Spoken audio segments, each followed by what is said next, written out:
Welcome to another episode of the Advisory Studio, and today we're just taking a break. I know we're on a series of the pivot formula, the framework we're talking about regarding how to change, to move, to start, to grow and scale a business, where we're talking about the pivot formula. I think we just take a break from that.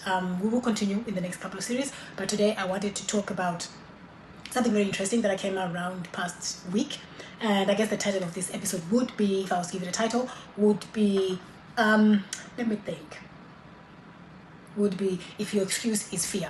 Okay, so I'm always having conversations with women around starting a business, growing a business, scaling a business, and a lot of the reasons why they don't do anything is they say they are fearful, they are fearing, they are not sure what will happen, what if they fail, what if I don't do well, what if I don't get customers, what if I don't make the money, but predominantly it's what if I fail, right?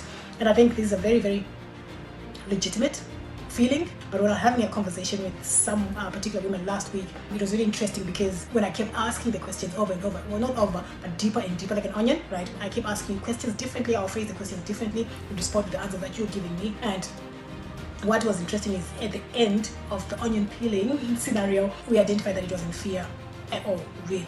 Okay, and this is what I wanted to highlight to you today. Let me start by giving you a story. I always know that if I give you a story, you will get what I'm trying to say. Okay, so I'm a boy mom of 3. Okay, so when I was pregnant with my middle one, child number 2, I was 9 months on our way to the hospital. We parked at the, what do you call them? I was in labor. The contractions had started. So my husband drove me to the hospital. We parked the car. We got into the maternity ward, but I had to take a couple of stairs up. And at that moment is a time where a thought in my head came and said, "You're so dumb, you're back here again. Do you not remember what you went through last time?" And for any woman, you know exactly what I'm talking about. Labor is hard. That's why it's called labor. But throughout the pregnancy, you know what, my pregnancy is pretty okay. I don't suffer a lot, any extremity, right? Obviously, pregnancy comes with its own uncomfortabilities and discomfort, etc. But I can say my pregnancy is pretty much okay. But the second time round, I didn't think much about it. I didn't have any fears, any apprehension. My first child's labor was pretty straightforward. I had a water birth with my baby number 1. So it was, I could say, beautiful, but I think everything went to plan. So I assumed the same thing would happen with baby number 2. So back to us going up the stairs, it hit me. I'm going to go into labor again. And that's when you remember all the pain. I think with my first one, I was in labor for, I don't know, maybe 8, 10, hours. Even though I can call it was okay, there was still pain. Obviously, you have to dilate from 1, 2, 3, 4, 5, 6, 7, 8, 9 centimeters to the ones who've had a natural birth, right?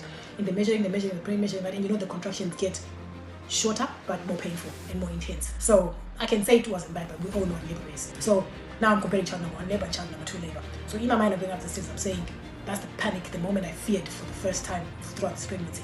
Usually the message that came out in my head was, you are dumb. You forgot the pain that you went through last time, and now you're back here again. You're gonna go through that pain again? You're an idiot. Basically is what the thought was going on in my head. And yes, the pain was painful, the labor, when they're measuring and saying, you're 5, now you're 6, now you're 7, it becomes really intense. And then they put me in the pool eventually. Short story, it was painful. So at that moment, child number 2, I'm going up the stairs, my body felt that pain. Sudden memory of everything I'd gone through, the pushing, the contractions, to a baby eventually coming out, everything. That moment, everything came into my memory. But this is why I want you to get the message. It's not a story about pregnancy. I want you to understand what I'm trying to say. What I did was I overread that thought because I had to go into labor. My baby was imminent to come out. I went into labor, had baby number 2.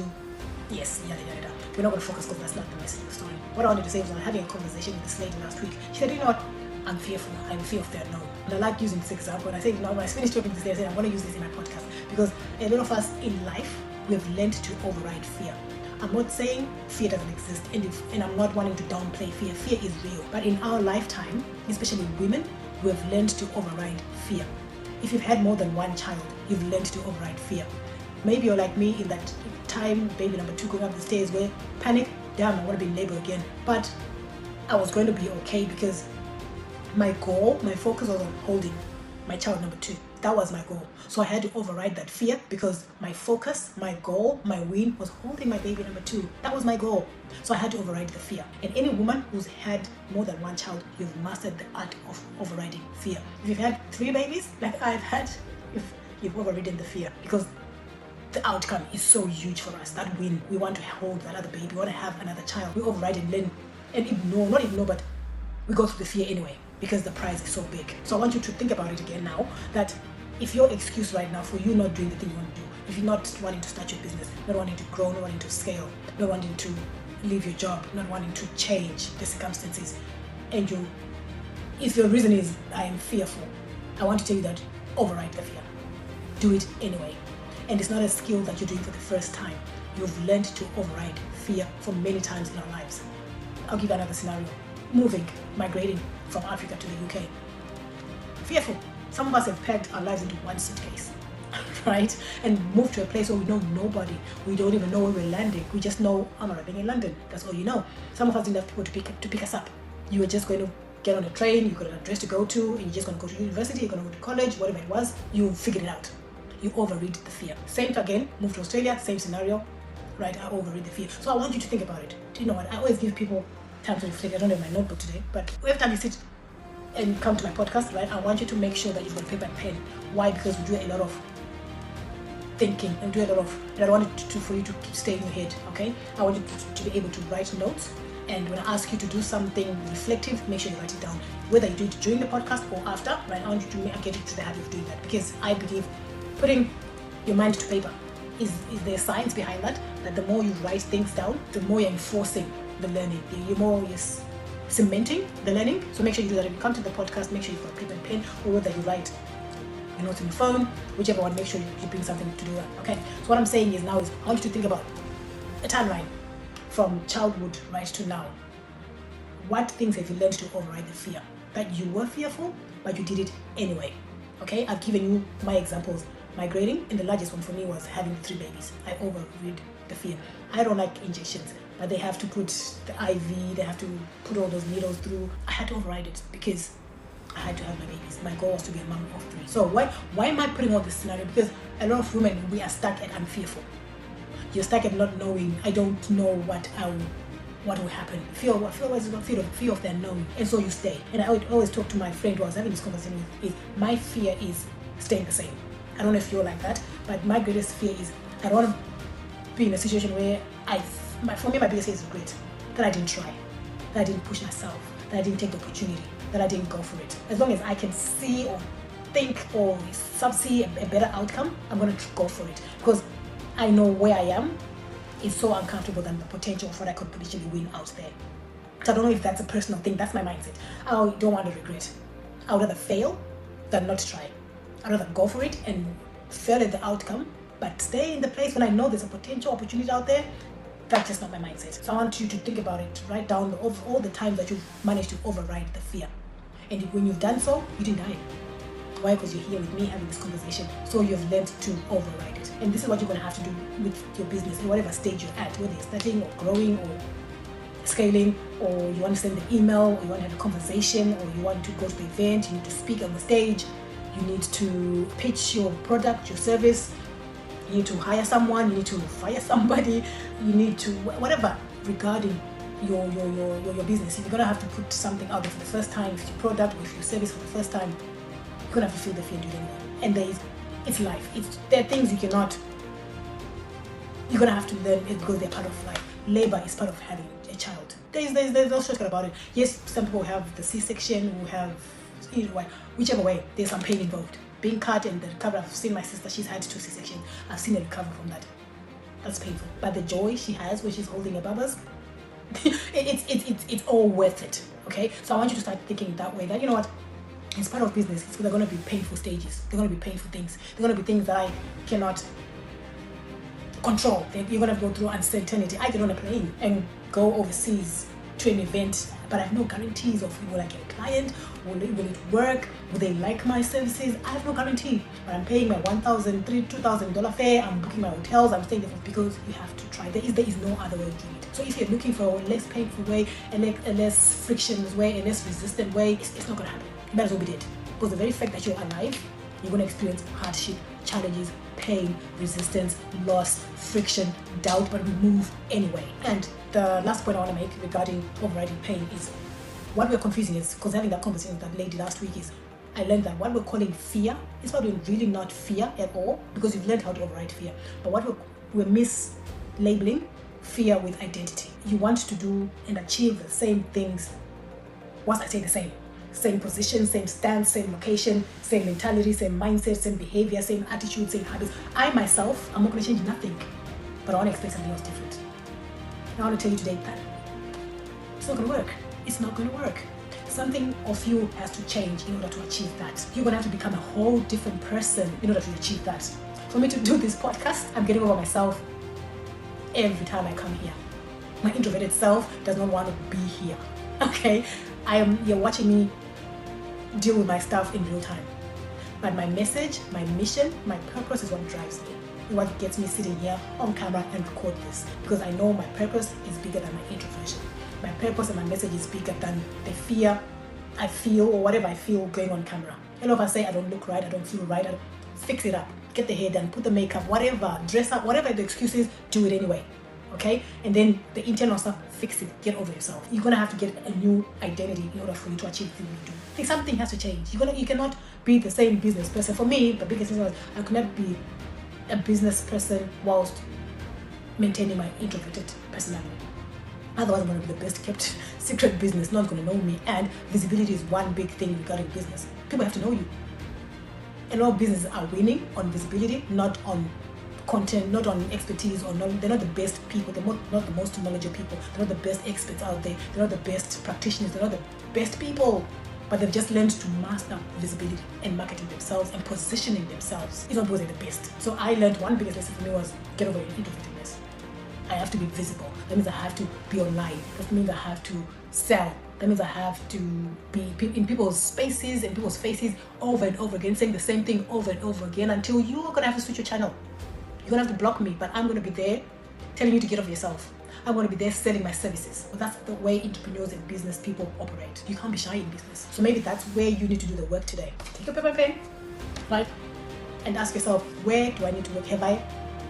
What is my identity I have now, and what do I need to lose in order to run this business successfully, in order to be the businesswoman that I want to be, in order to market my product, in order to sell, in order to run this business, sell, offer this service, whatever it is. Who do I need to be? Who am I not right now? Because sometimes it's not fear at all. We've not embraced or embodied, which is a woo-woo word, but that's what the best word. You have not become the person who is required to do the thing. You're still trying to do the same thing. You're trying to enter business as an employee mindset. You don't market, you don't advertise, you don't talk about your stuff. Nobody knows what you do. You don't believe, you don't trust yourself, you don't advocate for yourself, for your business, you don't spend money in learning new skills, right? If you want to speak better, pay a coach to do that. Go to some speaking course. If you're struggling with marketing, learn some skills about marketing. Start spending money on the skill that you want to develop, or just the gap that you've identified. Spend money in improving that skill. If you're thinking, I can't write better, pay someone to do it. Okay, I pay my VA to edit my videos because it's not my thing. I can do it to a level. In some of the videos I can do them, but at the scale that I want to do it and at the level that I want them to be done, the quality and the quantity, I need someone else to do it for me so I can stick to my lane. I'm not the video editor. I am the visionary. I am the CEO. I am the IP creator. So I stick to that. I'm the speaker on stage, right? So if I try to speak in video and picture and do everything else, it's not going to look as good as it needs to be. So now I hire people who are really good at what they do in those spaces. Right? When I go to events now, I hire photographers in the local area who will film me, who will record me. So I've got the videos. So I'm not trying to record and video and speak at the same time. And then they'll give me, and then I'll put it on social media or edit whatever I need to do, what needs to be done. Maybe that's what you need to do. What's the gap? Can you hire somebody else to do the thing so that your stuff looks better? Or what skill do you need to so that you become confident in yourself, right? So I'm talking about, if it's fear, get over it. Step number 1. Step number 2, maybe it's not even fear. It's the identity. If you embrace who you need to be, identify who do you need to be in order for you to run your business successfully. And the third point I'm going to make today, because I'm giving 3 points, the third point I'm going to make today is we need to stop waiting until we are ready. There is no such thing. A lot of the clarity that business will have and the confidence that they have is because they've been working on it for years. Confidence doesn't come from you doing nothing. This is what I told my friend last week. You want confidence in what? In nothing? Whereas I can be confident because I've done the thing for years. I can be confident because I know people want what I have. I've had people buying my stuff, or I'm starting to see traction. People are attracted to me. People are now, inviting me to spaces. They're now asking me to write. Right? I had last week I was so exhausted because I had to write an article for a defense magazine. They approached me and said, maybe can you do an article around, I know your thought leadership on defense. So last week, I always talk about, I'm not digressing, but I always talk about a lot of the times we don't realize. For me, that moment was, I was exhausted last week from trying to write this article. But at the same time, I was very grateful because that's what I prayed for. That's what the past 18 months I've been working on to get to this stage where last week was beautiful. I had a conversation with a company. They want to collaborate with me. They've got products, I have a service, right? They see the synergy. So the conversation around, I was trying to understand, okay, so where's the synergy? what can we come together as and put it out in the market? So that's one thing I had a defense magazine article I was writing. I went to a meeting with a colleague that I met at an event a couple of months ago. He was speaking at that event, I wasn't speaking, but from this conversation I found out that we're both speaking at the next event in August. So for me, I took a step back and said, oh my gosh, this is all the work I've been putting in the past 12 months, all these connections, all this visibility I'm getting, all these invitations I'm getting. People want to collab with me, right? Proper company, global companies that want to collab with me, right? They want me on their stages, right? This is compounding. This is all the work I've been putting together. So a lot of us want the compounding, want the results, want the outcome, want the invitations, whichever one it is, but you've done nothing. You want people to believe in your product, but you've not spoken about it enough for me to understand what you're selling. You want to have confidence when you haven't done anything. You want clarity when you're still at the point, when you're still at thought, because sometimes your thought, you need to bring it out, and then you need to action it out, and then you only get confirmation if it's working and it's actually out there. You start getting feedback from people, then you perfect the message, then you adjust the message, okay? It doesn't work from just in your head. A lot of us have got these amazing ideas, but we've never put them out. And then you say, I'm not confident. Hell no, you're gonna stay not confident, because where do you want the confidence to come from? Confidence comes from nothing. It does not come from nothing. Confidence is the evidence of you doing something. And I can tell when I started my business at the beginning and what I'm doing now, there's a vast difference. I've got more clarity because I'm moving. And if you look at all these businesses in the beginning, I know there's IKEA, I know there is, there's several businesses that whatever concept they started off with isn't what they're doing now. A lot of companies started off as maybe aeroplane, now they're doing cars. They started off as paper, now they're selling something else, because clarity comes as you move, as you walk. Clarity does not come from thinking. It does not come from processing in your head. Clarity comes from taking action. So you'll see that as you grow your business year, 6 months, a year, it will evolve. But that's because you get clear as you move. And the clarity that you're looking for, the confidence that you're looking for, is not going to come when you're doing nothing. That's what I really want you to get and understand today. I have people want to partner with me now because I have something. Now they are saying, okay, right, whatever, maybe they say it makes sense, I want to be part of that. Okay, whether they want to collab or whether they want to be partners, whatever, it's because there's traction. If I look for a partner from the beginning, no one will want to partner because there was nothing solid. People want to be part of something that's moving, something you can see the potential of it, but that's because it's already out there first. Okay, you can feel my passion. Yes. Okay, I'll wrap it up. I hope you got what I'm trying to say. I will summarize. There's no shortcut to life. We've learned, and I think we're in a society now where we've learned to shortcut things, we've learned to cheat code things, we've learned to hack, we've learned to get tips, like 5 tips to 10 tips to 3 steps to, but sometimes there is no shortcut to certain things in life. Labor, there's no shortcut to it. I have to go through the contractions, I have to go through the 1, 2, 3, 4, 5, 6, 7, 8, 9 centimeters for me to have a natural birth. Moms who had to have the C-section, there's no other way for the baby to come out. I know, for example, I will speak about my sister because I know the only way the baby could come out was for her to go through that. Right, so a lot of us are trying to do things and stay rigid within. I'm not changing myself, I'm not embracing myself, I'm not sacrificing, I'm not adapting, I'm not changing myself. It's not going to work. You're going to have to be a whole different person. You're going to have to override the fear. Learn to do it anyway. The fear, you go, come on fear, let's go, right? You do it anyway. I've given you lots of examples. I get on planes, I get on stages, and I'm still feeling the fear anyway. Learn to make decisions based on your ambition, based on the outcome you want. Don't let fear dictate the things you do. Don't let fear dictate the actions you take. Don't let fear decide the outcome for you. Let your ambition, let your purpose, let your why be the driver of the things you do. And lastly, you're going to have to, so I talked about the fear, you're going to have to embody the person you need to be. A lot of us can't be what we're wanting to be and stay the same people. Your behaviors are going to change, your habits are going to have to change. your thinking is going to have to change, your mindset is going to have to change, your attitude is going to have to change. And you're going to have to find ways to help you change. For me, one of the things that helped me do that is going to the gym. If I can conquer the gym, I can conquer an email. I can conquer having a tough conversation. For me, gym is my anchoring. That's how I prime myself up for a tough day. How else can you help? I didn't give you tips about how to become a better person for yourself. Change your circles. Hang around the people who have the traits that you want. If you keep hanging around people who are fearful like you, that's what you're going to know. Start hanging around people who your goals is their flow. They've already conquered the level that you're at. That's going to push you. So when I say I want to make $1 million, if I hang around people who've made $5-10 million, for them $1 million is not a big deal. When I talk about $1 million, I'm like, they're like, maybe that's not a lot of money. So find those circles, find those people who challenge you to get over yourself. That's one thing that's worked for me. I've changed my circles. I'm in circles where people are very aspirational, people with big dreams. It's contagious. You can't think small when you hang around big thinking people. And change your rooms. The rooms I get into now, very sophisticated people, very intelligent people, and I love working with my clientele. They force me to create better products and services for them, because there's no way I can take a petty service or product to people who are very intelligent, people who are very driven, people who their jobs are very critical. Their life, so they cannot afford. They have to be what's the word? They can't afford to sleep in their jobs. They have to be awake. They have to be attuned. They cannot be tired. They cannot be fatigued, right? They have to be on par every time they turn up to their jobs. They can't be fatigued. So my services, I cannot afford them to be sloppy, to be second grade, to be second. They can't be cheap. And not cheap is in the price, but is in the quality of what I'm selling. So those people force me to think outside the box, to be more innovative, to create better products for them. So that's what's helped me to become a different person. I'm very innovative, I'm very creative, because that's the clientele I serve. And the third thing that's helped me to get over my fear is reading. I read a lot of books.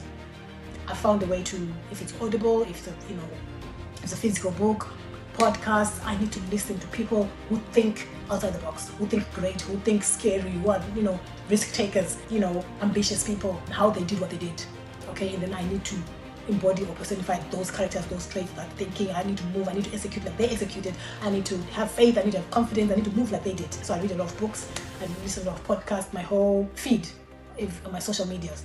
There's very particular things. I don't really do a lot of entertainment just to be on social media and be laughing and watching dancing people. I mean, no judgment, but that's not what I need to be right now. I need to be in a space where I see innovators and creative people and risk takers and big thinkers and executors. And so my reels, my social, my feed on my social media, on all my platforms, they're thought leaders, they are creators, they're innovators. They're not many entertainers. People just be dancing and doing things. Like I said, there's nothing wrong with that. It's just that's the system.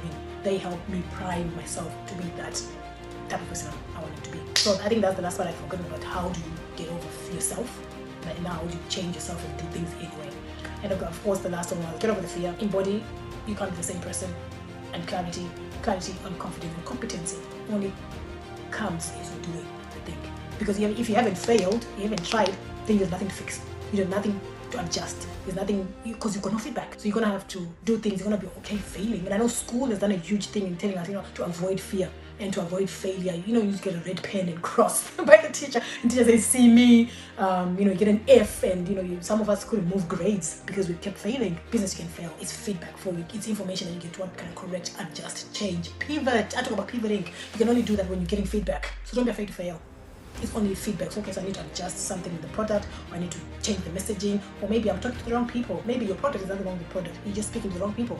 So you need to go higher, or sideways, or you need to adjust something. So don't be afraid to fail, because it gives you feedback on what needs to change. If you stay in that place, you can't change, you can't perfect anything because there's no feedback. I think I will stop now. You can see I'm very passionate about this topic. So I hope you got something. I've given you 3 things to think about here, and I know it's enough for you to start doing some work around. Like I said, the whole advisory studio is simplifying business as much as I can, because that's what I think. Sometimes people overthink or make business so big. Yes, it's complex, yes, it's hard, but it can be done. So again, comment in the chat. Let me know what resonated, what made you go, oh my gosh, or what made you think, oh my gosh, I need it now. What made you think, because I need all the feedback. So of course, I can also adjust the content or the way I'm saying it. I don't know, is it helpful? Is it challenging you? Is it scaring you? Is it making you want to change things?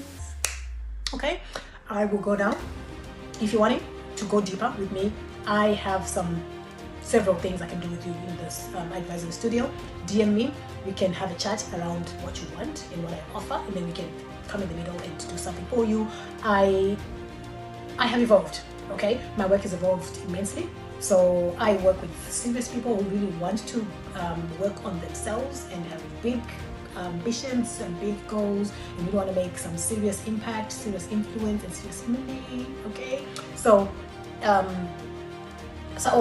call it advice. It's not just specifically coaching, it's specific advice work around how do you move, how do you pivot, how do you message, how do you dress yourself. I'm talking about dressing yourself is in line with your work that you're trying to do, because everything matters. Your image matters. How you speak to people, before you even speaking, people make a judgment. Oh, look at you, and say, and decide if they want to work with you. So I'm all about the whole package. I'm the founder. I want to work on the founder before the business. If you go on all my social media stuff, I'm all about the founder before the business, because the business can only grow as much as the founder can. The business will never go beyond you.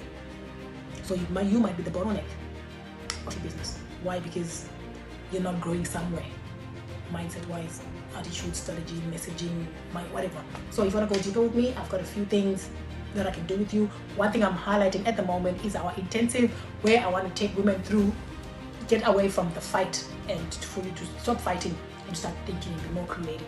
Women we're creators, we're nurturers, right? So what are you nurturing? I want us to get in the space where you're not fighting and surviving, where you're in the flow, okay? So I'm offering an intensive session, group session. We're going to do gym work in the beginning. We're going to have a facilitator who's going to help us move for an hour, and then after that we've got another 2-3 hours where we're going to brainstorm our businesses, see what's working, what's not working, what do we need to change, messaging, positioning, offers, whatever it is. So I'm calling the founders something intensive. So if you're one of those women who go, I never exercise, I don't know how to balance both, I've learned to do that. So join me in this intensive. You're going to do both. Gym and it's not going to be too hard, okay? It's going to be something nice for you. Come join me then. If you're interested in that, what we're going to do, body workout, because you know what, we need to learn to control our body in order to tame the mind. We need to control our bodies. We need our bodies to look good in front of the people that we're presenting to. Some of us, our products are all about image. It's how we look. And I'm not being vain. If you think I'm being vain, that's on you. But a lot of us, people see us first before we speak. Some of us are standing in front of people, and we need to look the part. And that's what I'm really about. We need to look the part of what we're trying to sell. So that's what I'm all about. So if you want to enjoy my intensive, where we take care of the body and the business, because I'm the founder, I take care of founders first before the business. Join me, hit me in the DM, and we'll talk about it in August soon. Yeah, so that's something I can work with you if you want to go deeper with me regarding everything that we spoke about. Next week, we'll go back again to our series where we're talking about the pivot formula. Just don't need some break and to focus on something else. So I'll see you guys in the next episode. And remember, stay open. Because it's hard for you to take in more new message, new information if you're very rigid and closed up. That's why I always say, stay open.